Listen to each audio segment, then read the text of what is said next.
it hurts. And I'm too sexy for Milan, too sexy for Milan, New York and Japan. Welcome everybody this week to the latest episode of Doing It with Styles. And check out who I got today. It's Beverly Washburn. Who? Listen, you have to forgive me because my hand is killing me. I went on IMDb because I wanted to get a list of all of the, things that you've been in. And I mean, I kept writing and writing and writing. And it's like, you got like over 500 movies and TV shows. Thank you. You even have video game credits. I do? Yes. Okay. And this is something even I didn't know about you. And I just found this out today. Okay. And that is that in 1963, you had a hit record. I did, and I'm not even a singer. Everybody Loves a Saturday Night. Yeah, but me. It's actually Everybody Loves Saturday Night But Me, written by the famous Pete Seeger. No kidding. Mm-hmm. Wow. And how did that come about? Well, I was doing a series, the new Loretta Young show, right. And it was back in the days of the bubblegum kind of music, and Shelley Fabares had her hit of Johnny Angel, and Paul Peterson had My Dad, and a lot of teenagers were singing songs, and my agent was William Morris at the time, and they called me and they said, we've got a contract for you, a singing contract with Smash Records, which is a subsidiary of Mercury Records. And I said, oh, well, that's good, but I don't sing. And they said, well, can you carry a tune? And I said, yeah, I can carry a tune. And they said, okay, then no problem. And then before I knew it, I was in the studio with backup singers and violins and a whole orchestra and a recording studio. And I was singing. I cut 4 sides, and it actually made the charts. But it's, thank God for echo chambers and all that, because I'm not a singer. But that's how it evolved, and so it wasn't like I was a trained singer or anything. So Was it fun? It was really fun, yeah. But it did. I mean, it made it up in the charts there, up in the top 40. So, I mean, that's amazing, especially for 1963. That's just... Yeah, well, Celine Dion I ain't, but well, anyway. Neither am I, so... I mean, you have worked with some of the greatest people in the industry. I mean, going back to Jack Benny, Alan Ladd, like you said, Loretta Young, Bing Crosby. Pardon me? Bing Crosby. Yes. And Kirk Douglas. George Reeves, the Superman. You were in the film, the first Superman movie that they later converted to a 2-part series on the TV show, right? Right, the Superman and the Mole Man. I'm with the little girl that's in bed, and the Mole Men climb in through the windows, and then I start playing ball with them. And so the fun part for me doing that was that I was so young. I had no idea who George Reeves was, right. But I did know who Superman was. So even though he wasn't in that actual scene, he was on the set wearing his Superman costume. So of course, I thought he was really Superman. So that was really a thrill for me. That's awesome. So there's, I mean, I have so much in my head that I want to ask you. I would like to do, I'm going to kind of get off track a little bit. I'm going to give you a line that I would like you to repeat back to me, if you would, please. Okay. That is a segue into the next part of what I want to talk about. Okay. Okay. I want you to say to me, come into my parlor. Come into my parlor. Said the Spider Baby. Said the Spider Baby. Oh my goodness. Yeah, that film, I don't know, it's going crazy right now. It's become a cult classic. Yeah. And you had Lon Chaney. Right. Lon Chaney Jr., I'm sorry. And oh, come on, now I've lost his name. Oh, Quinn Rediker, Mantan Moreland, Sid Haig. Sid Haig. Yeah. Who became, you know, kind of an icon in the horror and industry, and yeah. Such a nice guy. It was a tragic loss when he passed away. Yeah.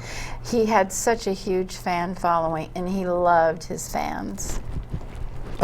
In Lon Chaney Jr., I mean, I've seen him in, you know, The Wolfman, all of the things that he's done, and his father too was awesome. But I thought this film brought out the there's always a sadness about him. Yeah. That in everything that he was ever in, it was like you could just, I mean, he projected that so well.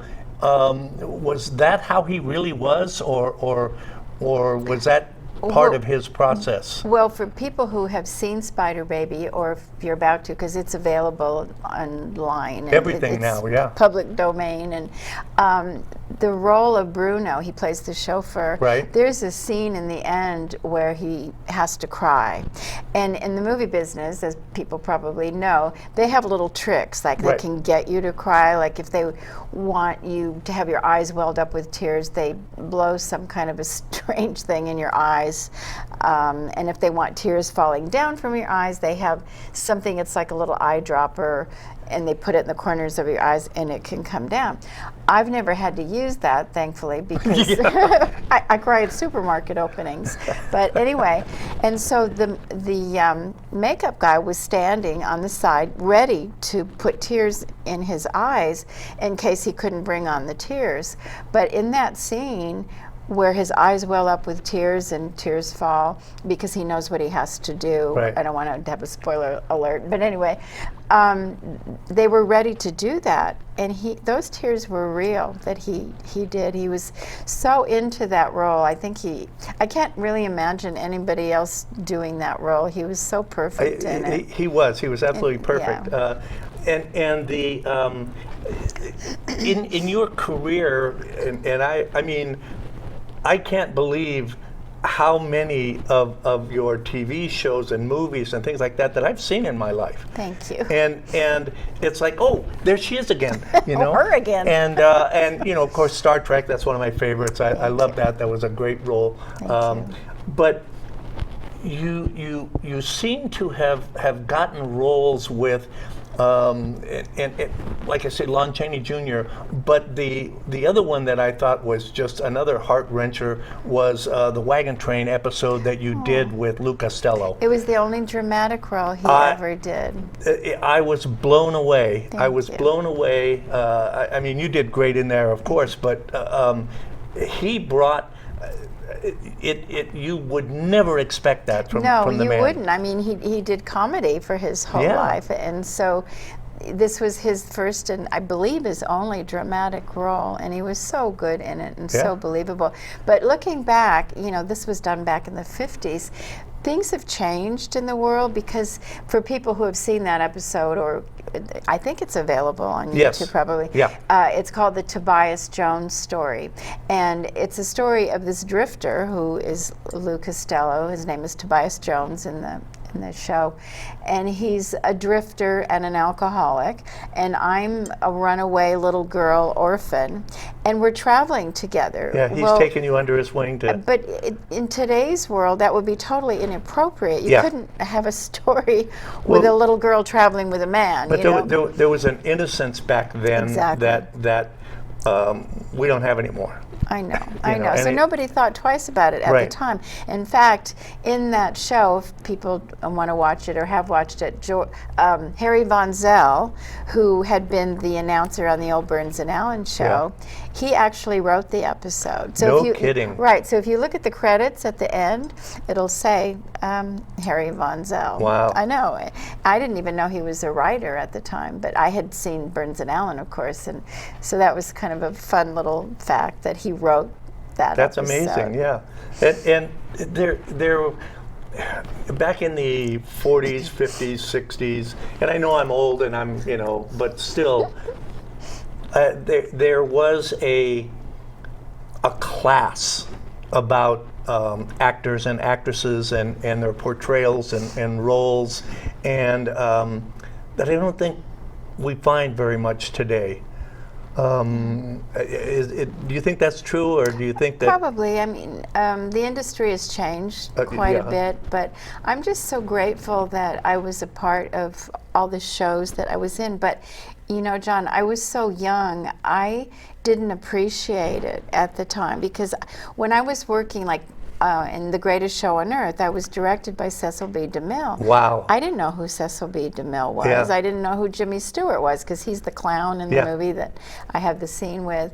I didn't know who Bing Crosby or George Reeves or Kirk Douglas or any of those people until I became an adult. And I was directed by Frank Capra and George Stevens and Cecil B. DeMille. But it didn't mean anything to me because I was too young to appreciate it. So it really wasn't until I became an adult that I look back over my career, and I feel so blessed and so fortunate to have had that opportunity. Yeah. It's, I mean, and you have lived a life that a lot of us just dreamed about. Oh.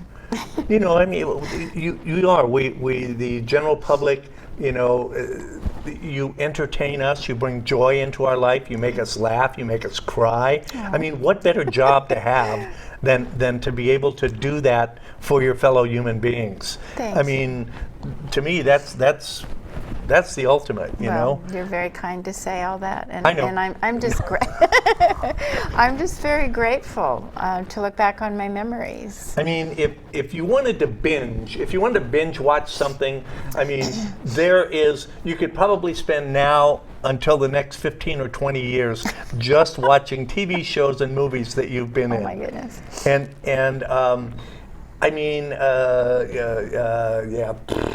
Sally Fields. Gidget, yeah. Yeah, I did and 2 episodes. Patty Duke. Just those were staples of the day, and you know, just Thank you. It was amazing. It just I am a kind of I love those like B or C or D films. You know, those kind of off the wall ones that you don't see a lot. You were even in I think it was One Step Beyond. You were in an episode there. Yeah, I did an episode I of couldn't One remember Step whether it was Beyond. One Step Beyond or the Twilight Zone. It was One Step Beyond. Yeah, I just I remember the chandelier, and I remember you being in that. Anyway, so that's another time. We don't have a lot of time here today. You know, we got stuff to do, people to see, places to go. But I want to get back to Spider Baby, because that's been taking up a lot of your time recently. You've been going to all these conventions and stuff. Yeah, it's crazy. You know, they've come out with all this merchandise. They've got Spider Baby T-shirts and mugs and pillows and shower curtains and throws and duvet covers and anything that you want Spider Baby related. And it was such a low budget film, and it's very campy, as you know. And Lon Chaney sings the theme song, and it was such a low budget, and we were in a time frame, so we had to film it. I think it was 12 or 13 days, I can't recall. And, who knew that all these years later it would become a cult classic? You never know. Yeah, it's a horror film, but it's not a slasher film. I mean, we kill people, but you don't ever, it's not you don't see a lot of blood. I was just trying to think. I don't remember seeing any blood. No, there's no blood. I don't remember seeing any, really violent actions. It was all kind of inference. Yeah, all innuendos and inference, and it was just a fun, campy movie to do. And there's a scene at the dining room table where Lon Chaney says there'll be a full moon tonight. So they do these little things, and it was just so much fun. And Lon Chaney was amazing to work with. I was so thrilled to get that role, because it was really a stretch, because people typically would know me from Old Yeller or Wagon Train or Leave It to Beaver. How did you get that role? It was a very bizarre way that I got the role. I was actually shopping in a grocery store, Ralph's grocery store in Hollywood, where I lived. And by this time, you were, what, 20? I think I was 20 or 21 So when I did you that. had quite a few films and TV things already under your belt. Huh? Yeah, I had done things, and but I was shopping for groceries, and it seemed that every time I turned the aisle, there would be this man staring at me, and then I'd go down the next aisle and come around, and there he'd be again, and I thought, I hope he's okay. And then finally he came up to me and he said, I am so sorry, I'm not stalking you. You just look familiar to me. He said, aren't you an actress? And I said, yes. And he said, I thought so. He said, actually, we're going to be doing a film, and it's going to be called The Cannibal Orgy. I know. And it was like, check, please. It's like, I mean, that seemed like a Security. I know. And so I thought it was kind of strange. And anyway, he said, we're going to be holding auditions on Thursday. And I'm thinking, that sounds like a very strange title. And then he said, it's going to star Lon Chaney. Well, that, of course, my ears perked up because I was a big fan of his. And I said, really? That would be fun. And he said, there's a role in it I think you might be right for. So he said, here's all the information. Have your agent call us and set up an appointment. And so then I thought, well, maybe it's legitimate, because it wasn't like he said, you know, Give come me your over home phone number. I'll show you my etchings. Or Yeah, or can I come to your house or something like that. And so it seemed, well, maybe it's on the up and up. So the next day I did call my agent, and I said I ran into this person who said they're going to be holding auditions for this role, and he said, okay, I'll check into it. And he called me back, and he said, yes. He said, you've got an audition. Back then they called them interviews. Now they call them auditions. But he said, I've got an interview for you on Thursday at 10 o'clock or whatever it was. And so I went there, and the room was just full of girls, and they would take us in two at a time, and we would read, and then they'd say, okay, you can stay, you can go. And each time I would make the cut, and I was thinking, oh, I hope they do this, and back and forth, and we were there. Had you read the script by this time? No, they just gave us the sides, is what they call it. It's like a scene to read from. Right. And they told us the premise of the movie. Oh, okay. And mainly for me, the excitement was that Lon Chaney was going to be in it. And so finally, a few hours went by, and they said, okay, you can go. And I was so disappointed. I took that as meaning no, that I didn't get the part. And so I thought, well, you know, you can't get them all, and you just roll with it. But I was disappointed. So I got home, and my mother said, you know, typically, how'd it go, honey? And I said, well, I didn't get the part. And she said, oh, what happened? I said, I don't know. I kept, you know, going back and forth, but then they told me I could go home. So anyway, the next day, I get a call that I got the part, and I was shocked. And so when I spoke with Jack Hill, the director and writer, he later told me, because I said, I was so surprised and happy to get the role, because I didn't think I did. And he said, well, we had already decided on you for the role of Elizabeth. And he said, now after that, he said, we just had to figure out who was going to play the role of Virginia. Right.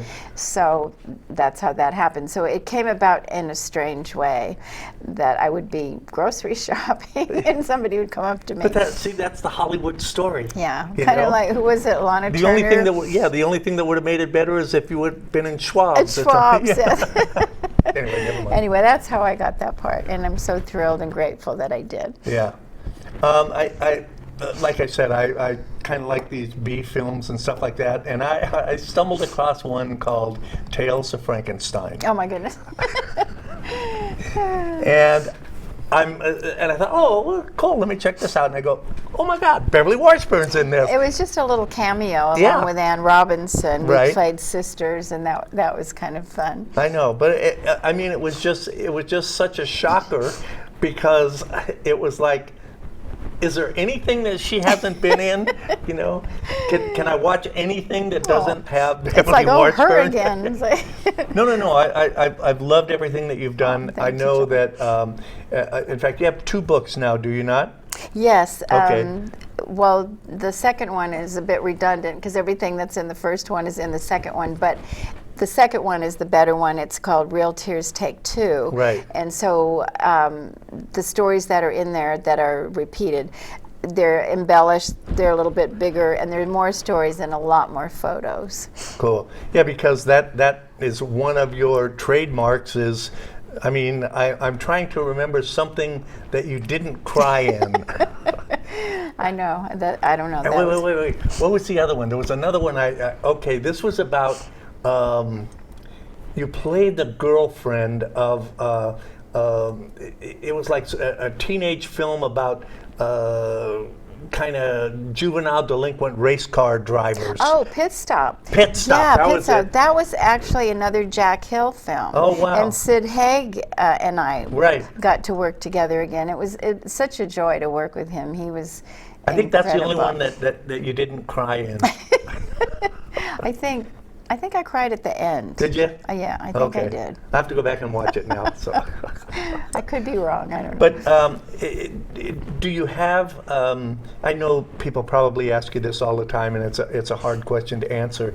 But do you have one role or one film or one TV show that stands out for you more than all the others that you think, oh my God, I'm so happy I got to do that, or I love this role or this character?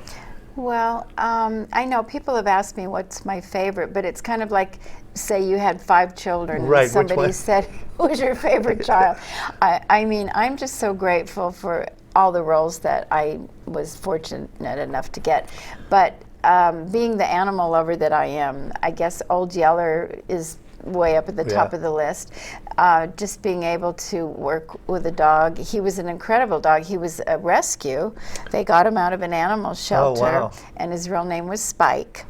And they trained him, and I mean, it's such a sad story. Oh, I cried like a baby. I know. I've had grown men come up and say, I can't watch that movie. Yeah. But there's a lesson there. And I know that, I don't know if they still do, but for quite a while they were showing it to children in elementary schools. And I always thought that was kind of hard. Trying to teach them how to deal with loss? Or? Yeah, I mean, for me, I thought that's so traumatic for little ones to see that. But now Tommy Kirk, who played Travis, who is known for shooting Old Yeller, he was a dear friend of mine, and I was gonna sadly say, you guys we lost stayed him friends last long year. time. He died a year last ago. year? We were getting ready to do an Old Yeller reunion in January, this past January, and sadly he had a heart attack and passed away in September. I remember that. That was sad. It was tragic, and now I'm the only living person left from that entire movie of Old Yeller. So, What was it like working with Alan Ladd? well, I was so young, I didn't. He was probably the only one that was close to your height, huh?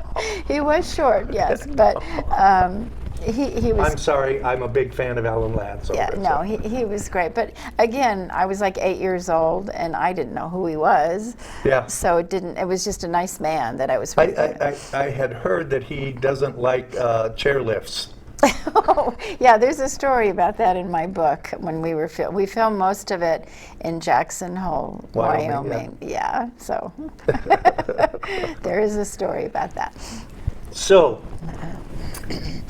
I understand, I don't know if you're going to be able to tell me anything about this, but I've heard rumors about a remake of Spider Baby. Well, it's a spoof, actually. It's called Spider Baby Returns, and I'll have more information on it as it's completed. Okay, so I need your word that the minute you hear, you're going to call me and let me know. Yes, absolutely. We just, in fact, I just got back from New Jersey the other night. We were filming it. It's kind of a takeoff. Hopefully it'll make people laugh. The way the world is today, we just think people need to laugh. Oh, and yeah. It's just a very campy, kind of crazy little take on Spider Baby, and I come back as Elizabeth Mary. And anyway, I won't spoil it, but it's very campy and wacky, I guess is a good way. Yeah, we need more of those. Yeah. So we take ourselves too seriously sometimes. Right. So I think Oscar Wilde said that life's too important to take seriously, and that's been one of my favorite quotes. That's a nice quote. quote. Ha ha ha. So what else have you been doing? Well, I did my laundry the other day. It's about time. No, I've been doing some conventions. I did the Mid-Atlantic one recently and Monster Bash, and it's just so gratifying when people come by and they'll have, you know, a few celebrities and we're sitting there with our photos. And when people come by, and it just takes one person to say something really sweet, like, oh, I grew up with you, or thank you for being here, or what, because for me, I always feel like we should be the ones thanking the people that come to these autograph shows and buy our photos and watch our shows, because if it weren't for the fans, we'd have no reason to even be there. So I'm always just grateful, and it's just so sweet and kind when people come there and buy photos. I've been doing a lot of those. I'm really glad to hear you say that. I've been to a few myself, on the other side of the table, of course, and excuse me, I've had a couple of experiences that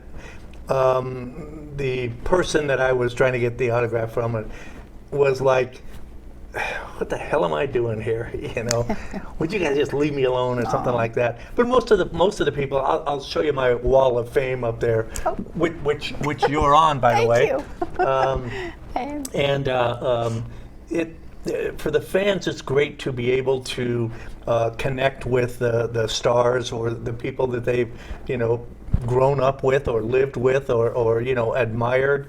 I had an opportunity one time, a long time ago, to down in Palm Springs during the summer, having an ice cream cone with Red Skelton. Oh, I did a Red Skelton show. That man was amazing. We sat there and chatted for 30 minutes. I know. And just like you and I are talking, and it was just my wife at the time, we hadn't been married very long, and him and his wife left, and she goes, who was that old guy? He's so familiar. I go, that was Red Skelton. Red Skelton talked to us. And but he was just a really nice, dear man. And then about 20 years later, my sister still lives down in that area, down in Palm Desert. So, but 20 something years later, I was visiting her, and I was in a shopping mall there, and I looked in one of the stores, and there was Red Skelton. And this was just shortly before he passed. And you know, had the cane and the long hair and the hat and all that stuff. And I walked up to him and I said, Mr. Skelton, I'm sure you don't remember me, but we met at Baskin Robbins 31 Flavors in Palm Springs, you know. Oh, yes. And I just got this look on my face, and he goes, no, he goes, I'm sorry, John. He goes, I meet so many people. Of course. And, but, you know, he was, I think, as genuine in real life as he was on the screen. And that kind of, you know, it makes you feel good that there are so many of those people that do, like yourself. You have been so gracious to me, and coming in and doing interviews and working on some things that it is just very gratifying. I mean, I'm just a weird old fanboy, just like everybody else. I may be old, but there's just. I'm a movie buff, and you can see, because of what I'm doing now is probably because of that. I've been fascinated by the whole process, and the Addams Family, the original, with Shirley Jones. I had such a huge crush on her. The first time I saw her was in King Creole with Elvis Presley.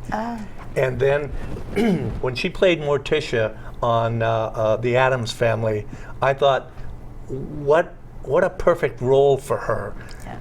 And I had a business where we would deliver lost luggage from the airport in Palm Springs. You know, if your luggage got lost, they would call us, we'd come pick it up and deliver it. I got to deliver it to her in her home in Palm Springs. Really? I didn't know that's who it was when I got there. When she opened the door and I was standing there with her luggage, and I was just like, how fun. And she said, is that my luggage? How cute. And she said, would you like to bring it inside? And so we chatted for a few minutes, and I told her, you know, what a big fan I am. And it was just that I'm sure you understand how that makes the fans feel. Well, I mean, I'm no big deal. I'm not like a household name or anything. But I would say, like, as far as a lot of celebrities, the bigger names, for the most part, they're all really nice. I mean, of course, there's a few exceptions, one or two that maybe are not, but most of them are. Which will not be named here. Right. One of the most fan-friendly people that I ever worked with, and the nicest, was Ernest Borgnine. I did an autograph show with him a few years ago, and the line to get his photo was literally like out the door and around the corner, and yet, you know, they were getting ready to close, and a lot of the other celebrities, they were tired, they'd been there all day, and they were getting ready to close, and they'd have people, but they'd just go, sorry, we're closing. He stayed there till every single person got his photo and his autograph, and it wasn't like he would just sign it and hand it to him. Right. He literally would come around from the table, put his arm around them, pose. I mean, he was just so fan-friendly and the sweetest man. I did the pilot of Wagon Train with Ernest Borgnine, and I hadn't seen him in years. And I went up to him at the table, and I said, you probably won't remember me, but we did the pilot. And he goes, Beverly, and he got up and he gave me this big hug. And I said, I have this photo of us, would you mind signing it? Well, of course, I thought he was just going to sign his name, and he actually wrote, which was so cute and so sweet, he wrote on it, Beverly, we sold the pilot. Well, to say we, I had absolutely nothing to do with him selling the pilot, but the fact that he would write such a sweet thing just really touched my heart. I had that same experience with him. He was wonderful. Just him and Bruce Dern. And I got to chat with him for, I don't know, 15, 20 minutes. And for almost the whole time, his daughter had just had a TV series come out where she was just released from a mental rehab place, and it was her and her mother, Diane Ladd. He was so proud of her, and that's all he talked about. That and killing John Wayne. So, but yeah, he was just great. And so if you guys ever get a chance to go to any of these, and they have them all over, and almost there's almost one every week. You can go and meet your favorite stars. You can get autographs. I mean, it's just like any of the Star Trek conventions or any of those comic book conventions or all of these. Go on the internet. It's a great experience. If you like movies or anything at all, you will absolutely love and enjoy the hell out of it. Am I lying? Well, I know it's always fun for us, and it gives us a chance also to give back. I know for several of us, we donate part of whatever we sell our photos for to a different charity, like Patrick Wayne, John Wayne's son. He donates to the Cancer Society, or something to do with cancer. I always donate something to my animal charities. So good for you. Yeah, it's, well, you know, animals, they have no voice. We're their voice. You're an animal lover, I know. I know. I work with a couple of rescues here in town, quite a few. That's wonderful. So yeah, I mean, I don't have much money to give them, but I do have airtime, and I do have, can help them with the publicity and stuff. Those are, I could not do it.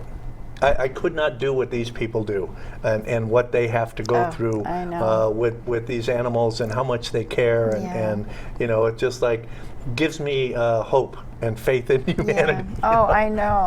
Well, we're their voice. I have 3 little rescues at home. Yes. Yeah. I have 3 cats and a dog, all rescues. I've got 2 dogs and a cat, all rescues. Yeah, and they know. I really do believe they know. Oh, absolutely. They know. So anyway, is there anything else that you'd like to talk about before we wrap this up, or?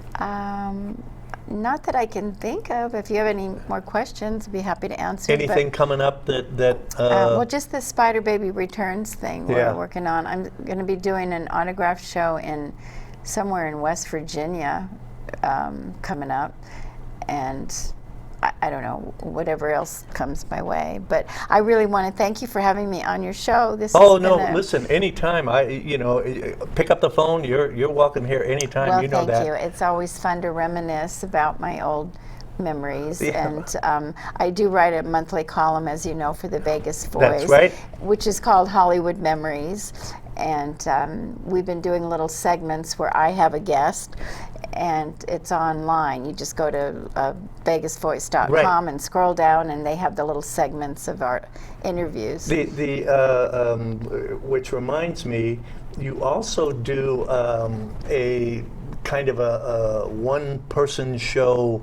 Well, it's actually two. It's me and my moderator. Right. Yeah, and it's called Beverly Washburn's Hollywood, and then it says, "That was you," because invariably people don't know me by my name, but they'll know the show, like they'll know Star Trek or Old Yeller or whatever.